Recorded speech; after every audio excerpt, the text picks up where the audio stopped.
Donc, cela a été arrêté. Trump a déclaré que Reza Pahlavi, le fils raté de l'ancien roi, installé à Potomac, dans le Maryland, qui n'a jamais travaillé un seul jour de sa vie et a quitté l'Iran avec des millions de dollars volés pour financer son train de vie luxueux, apparemment complété par Israël, est frustré et qu'il pousse désormais, pour la première fois, à une campagne de bombardement américain. Il appelle ouvertement à des bombardements américains. Lorsqu'il dit qu'il faut un changement de cap, c'est exactement ce que le peuple iranien demande. Mais si le peuple iranien bénéficie désormais du soutien du président pour cette idée, cela les incitera-t-il à descendre dans la rue en encore plus grand nombre et à exercer davantage de pression sur le régime de l'intérieur? Oui, et je pense que le facteur décisif, c'est que l'instrument de répression déchaîné contre notre peuple constitue l'obstacle ultime à surmonter. Ce qui change les chances en faveur du peuple, afin qu'il puisse enfin prendre le contrôle du système et le pousser vers un effondrement total, dépend de frappes stratégiques calculées contre ces institutions. Et ce seraient des frappes américaines? Cela pourrait être une frappe américaine, cela pourrait être une frappe israélienne, cela pourrait être n'importe quoi. Le peuple iranien attend maintenant la cavalerie, car nous ne pouvons tenir la forteresse que jusqu'à un certain point.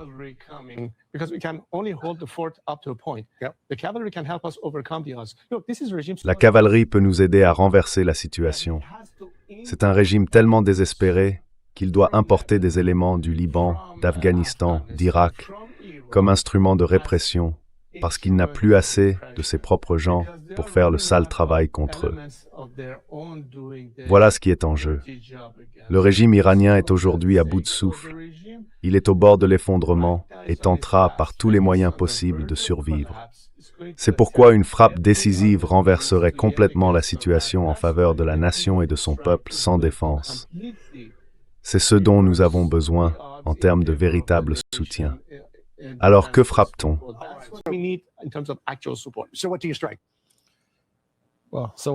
Eh bien, alors que frappe-t-on? Faut-il viser les installations de commandement et de contrôle des gardiens de la Révolution? Faut-il lancer une frappe de décapitation pour éliminer la direction des gardiens de la Révolution? Question à choix multiples. Soit les États-Unis, Israël ou quiconque est prêt à le faire. Qu'il s'en charge. Je pense que si l'on se place du point de vue des gens dans la rue, il faut neutraliser chaque élément qui a été déchaîné contre eux. Donc tout ce qui est lié au mécanisme de contrôle du régime est concerné. Eh bien, cela pourrait commencer par cibler, bien sûr, les gardiens de la Révolution qui sont les principaux responsables ici, ou tout autre instrument de l'appareil d'État chargé du contrôle ou de la violence. C'est déjà un grand pas en avant. Et cela ne peut pas se faire par la diplomatie ou la négociation. C'est là que la promesse faite par le président a été très encourageante pour le peuple iranien. Et si elle est tenue alors, comme je l'ai dit plus tôt, cela change complètement la donne.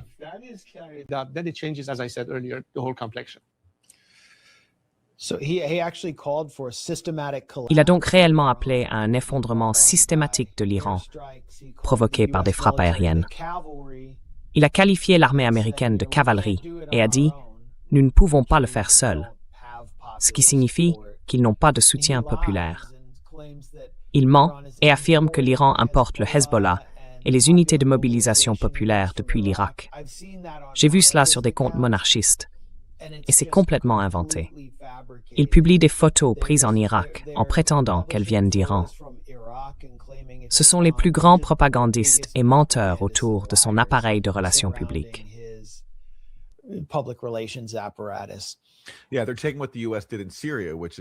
Oui, ils reprennent ce que les États-Unis ont fait en Syrie, envoyer des combattants étrangers venus du monde entier pour détruire le pays. Et il prétend à tort que l'Iran fait la même chose à l'intérieur de ses propres frontières. Et tu sais, le présentateur de Fox News, qui parle de commandement et contrôle, ce que cela signifie vraiment, ils adorent utiliser ce terme, commandement et contrôle. C'était la même chose avec l'Irak. Nous bombardons le commandement et le contrôle. Ce que cela veut réellement dire, c'est l'infrastructure énergétique, l'infrastructure sanitaire. C'est ce que les États-Unis ont fait en Irak, et c'est ce qu'ils feraient aussi ici, parce qu'il faut faire cela pour détruire le gouvernement, pour rendre la situation si misérable que les gens te rejoignent, ou du moins acceptent la destruction de leur pays parce qu'ils n'en peuvent plus.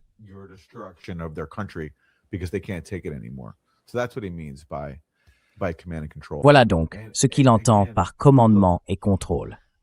Et encore une fois, écoutez, je suis sensible aux critiques que les gens peuvent avoir envers n'importe quel gouvernement. Comme nous tous qui vivons sous une forme d'autorité, nous avons des problèmes avec notre gouvernement. Et l'Iran ne fait pas exception. Mais pourquoi n'en parle-t-on jamais? Pourquoi ne cessons-nous pas d'étouffer l'Iran? L'Iran subit une forme d'agression américaine depuis la création même de la République islamique. Je veux dire, revenons aux années 1080. Le soutien à Saddam Hussein lorsqu'il a attaqué l'Iran, tué des dizaines de milliers de personnes, utilisé des armes chimiques, le bombardement d'un avion civil iranien, les sanctions qui ont détruit la classe moyenne iranienne, laquelle a traditionnellement été le moteur du changement social.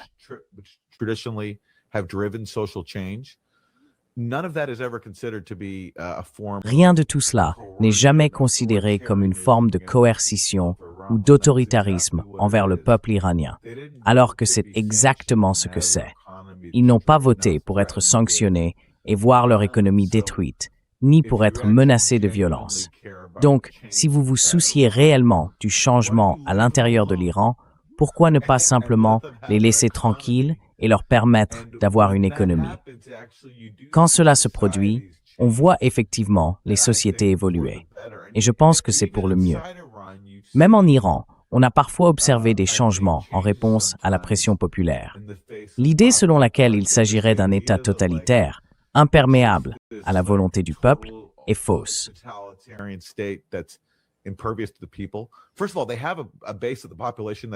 Tout d'abord, ils ont une base de la population qui les soutient, ce que tout le monde veut ignorer. Mais on peut le voir dans les images. Des millions de personnes sortent pour soutenir le gouvernement. Elles l'ont fait après ces manifestations et elles l'ont fait après la mort de Qassem Soleimani.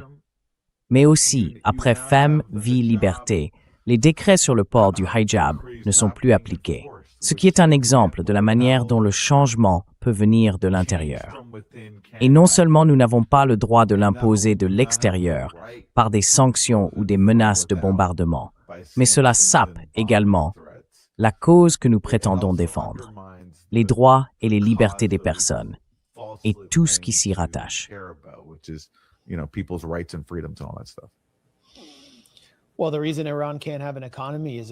Eh bien, la raison pour laquelle l'Iran ne peut pas avoir d'économie, c'est qu'elle serait extrêmement puissante et qu'elle viendrait, je ne sais pas, interférer avec certains objectifs hégémoniques d'un certain pays de la région. C'est vraiment Israël. C'est le principal obstacle ici. Et c'est pourquoi il ne peut pas y avoir de négociation ni de diplomatie avec l'Iran. Je veux dire, nous en sommes vraiment à un point où la seule option que les États-Unis envisagent vis-à-vis de l'Iran, c'est la guerre et la mort. Il ne semble pas y avoir d'autres options. Et l'Iran doit renoncer à toute sa souveraineté pour l'éviter.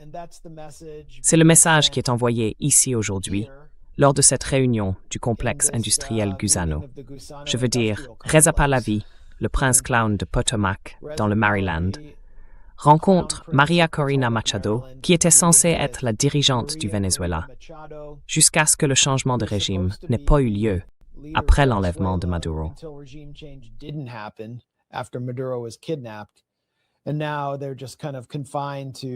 Et maintenant, ils sont en quelque sorte confinés dans des think tanks et des bureaux du Congrès à Washington, tandis qu'ils réclament que les États-Unis détruisent leurs anciens pays afin de les ramener au pouvoir. Et Trump semble leur tourner le dos à tous les deux. Donc c'est vraiment flou. Sans eux dans le tableau, je veux dire. C'est pathétique. Et je pense que ce n'est qu'une question de temps. Retenez bien mes mots, avant que Maria Corina Machado n'aille en Israël rencontrer Netanyahou. Je dirais qu'elle embrasserait le mur, mais les femmes n'y sont pas vraiment autorisées. Elles ont une toute petite section réservée. Reza Pahlavi a déjà embrassé le mur. Mais ce sont des figures marginales pour l'instant, car il n'existe pas de véritable opposition à l'intérieur de l'Iran qui n'opère pas dans le cadre du système de la République islamique, comme le camp réformiste. Et ils ne vont pas soutenir la destruction de leur pays. Javad Zarif, lui non plus, ne soutiendra pas la destruction du pays.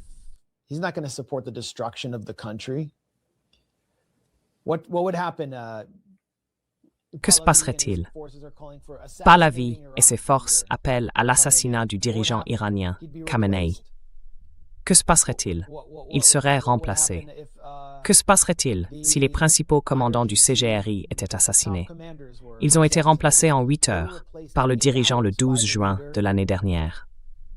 Ils n'ont pas de plan pour un changement de régime en Iran qui n'inclut pas des troupes américaines sur le terrain. Même chose au Venezuela. La raison pour laquelle Maria Corina Machado n'a pas été installée au pouvoir, après avoir promis 1,5 billion de dollars de pillage des actifs de son pays à Trump Incorporated, à Trump et à ses acolytes.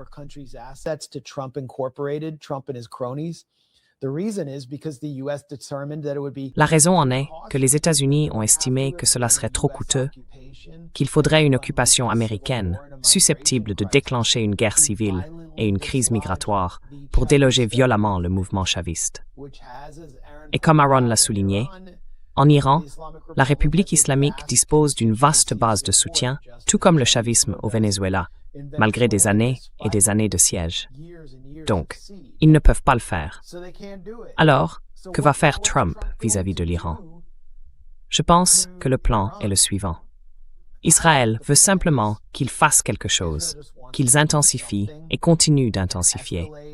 Car il n'y a rien que Netanyahou et Israël souhaiteraient davantage que de voir des cercueils américains rapatriés, des membres des forces armées américaines, ce qui ancrerait la présence des États-Unis dans la région et créerait un cycle d'escalade où les États-Unis devraient continuer à intensifier et à envoyer toujours plus de soldats jusqu'à ce qu'une forme de résolution soit trouvée.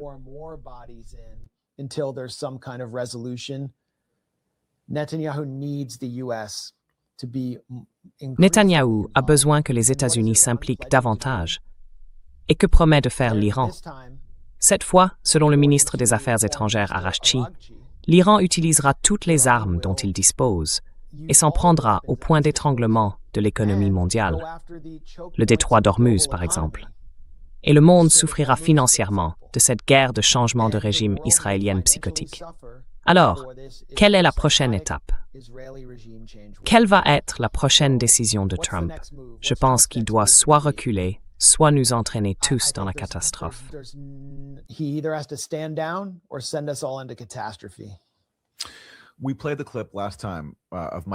La dernière fois, nous avons diffusé l'extrait de Mike Pompeo sur Fox News le mois dernier, où il disait en substance que nous ne pouvions pas laisser l'Iran reconstruire sa défense aérienne, car celle-ci pourrait abattre des avions occidentaux. Donc, l'Iran n'a pas le droit de disposer de moyens d'autodéfense.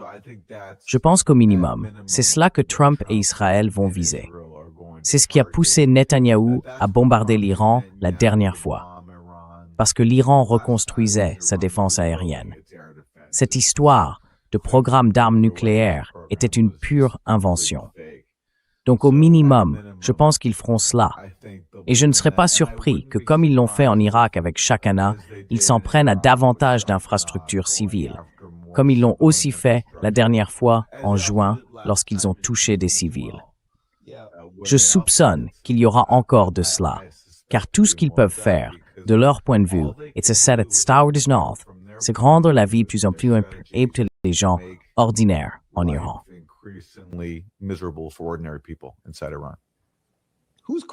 Qui appelle à cette guerre aux États-Unis? En dehors du bureau de Reza Pahlavi qui la réclame, qui veut réellement cette guerre?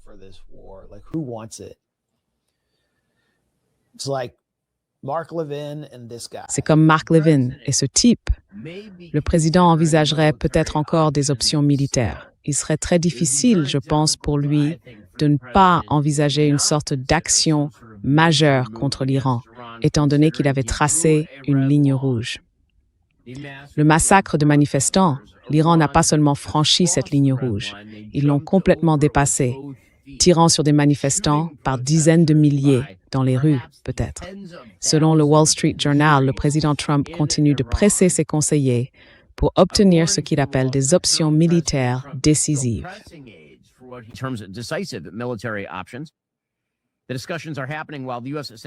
Les discussions ont lieu alors que les États-Unis envoient un porte-avions et des chasseurs au Moyen-Orient. Ces déploiements pourraient marquer le début d'un renforcement plus large. Que se passerait-il si j'accélérais Ben Shapiro encore plus qu'il ne l'est déjà?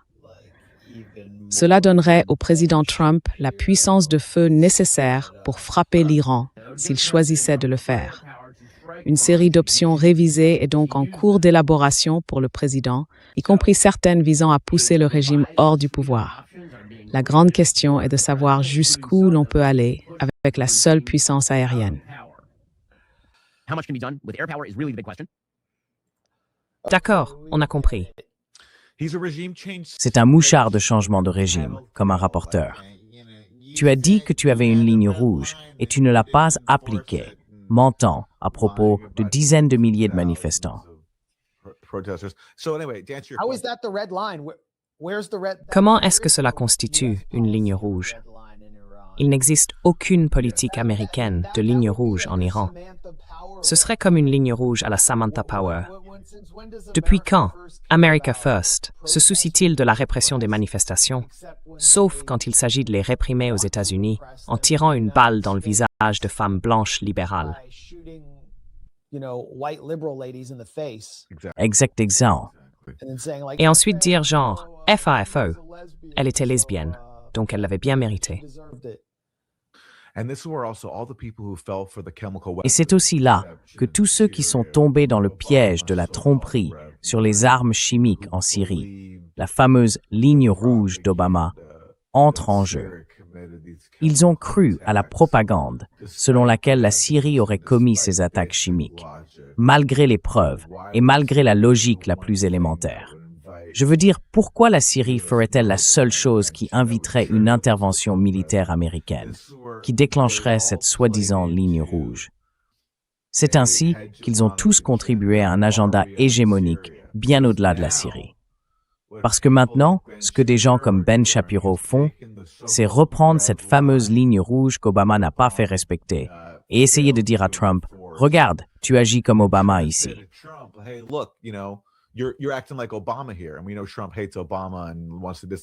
Et nous savons que Trump déteste Obama et veut se démarquer de tout ce qu'Obama a fait. Donc il veut faire le contraire, comme en Ukraine, où il a envoyé des armes qu'Obama refusait d'envoyer. C'est là que si l'on se laisse berner par la propagande néoconservatrice, ce n'est pas seulement dangereux dans le cas où elle s'applique d'abord, en l'occurrence la Syrie, mais cela se répercute maintenant sur l'Iran. Tous ceux qui se sont laissés prendre à la tromperie des armes chimiques refusent encore de reconnaître à quel point c'était une arnaque. Vous continuez à jouer le jeu des néoconservateurs, cette fois en Iran.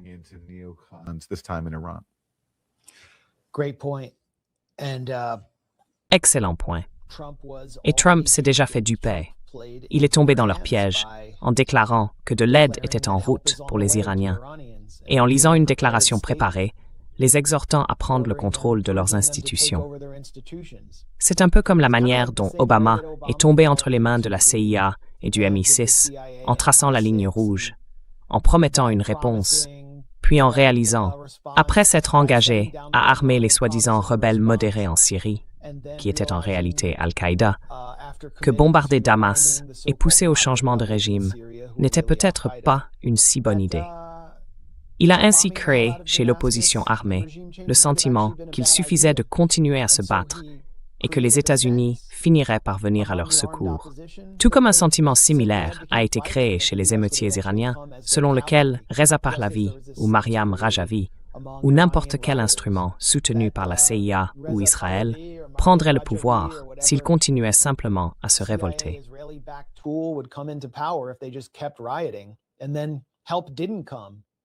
Et puis, L'aide n'est pas venue. Ce qui s'est passé, c'est qu'il y a eu une réunion du Conseil de sécurité nationale à la Maison-Blanche la semaine dernière. Et les défenses antimissiles d'Israël, ces systèmes antiaériens et antimissiles, n'étaient pas prêtes. Elles n'étaient pas préparées aux missiles balistiques iraniens, y compris le Khorramshahr 5, tout juste sorti des usines, et qui est un missile hypersonique. Alors ils ont dit « Oh, attendez, il nous faut du temps pour nous préparer. Il n'y a pas de groupe aéronaval sur place. Attendez. Bon, eh bien, j'espère que vous vous êtes bien amusés avec vos émeutes. » C'était tout. Trump les a peut-être tout simplement abandonnés, tout comme Reza Pahlavi l'a fait, tout comme Obama l'a fait en Syrie, jusqu'à, eh bien, nous en parlerons plus tard, jusqu'à ce qu'Ahmed al-Sham entre dans Alep après des années et des années de sanctions. Donc l'option pourrait être, nous allons simplement attendre et écraser l'Iran économiquement, puis nous reviendrons. Mais encore une fois, ils pourraient attaquer à tout moment.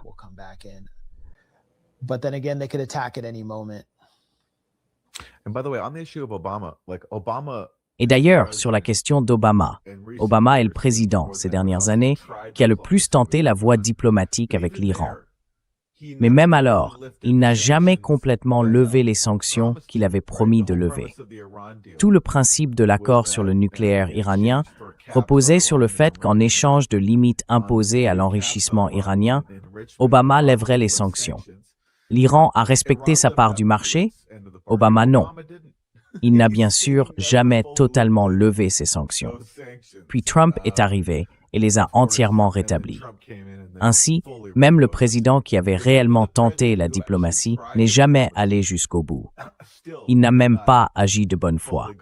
Car les États-Unis, quel que soit celui qui est au pouvoir, sont tellement corrompus, tellement ancrés dans leur hostilité envers un gouvernement désigné pour un changement de régime, surtout un aussi puissant et influent que l'Iran.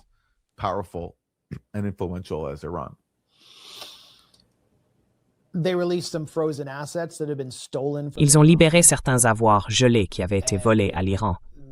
Et puis Trump a dit « Oh, cet argent nous a été volé. Nous payons l'Iran. » Non, c'est de l'argent que vous leur avez volé, parce que les États-Unis contrôlent le système financier mondial. Mais l'Iran n'a jamais obtenu de véritable levée des sanctions. Et la leçon a été « Ne votez pas pour les réformistes. Votez pour les principalistes. Et tournez-vous vers l'Est. » C'est la politique suivie par Ebrahim Raïssi, car on ne peut pas faire confiance aux États-Unis dans un accord. Si vous concluez un accord avec eux, ils éliront un anti-iranien fanatique qui annulera ensuite tout. C'est la leçon pour les Iraniens.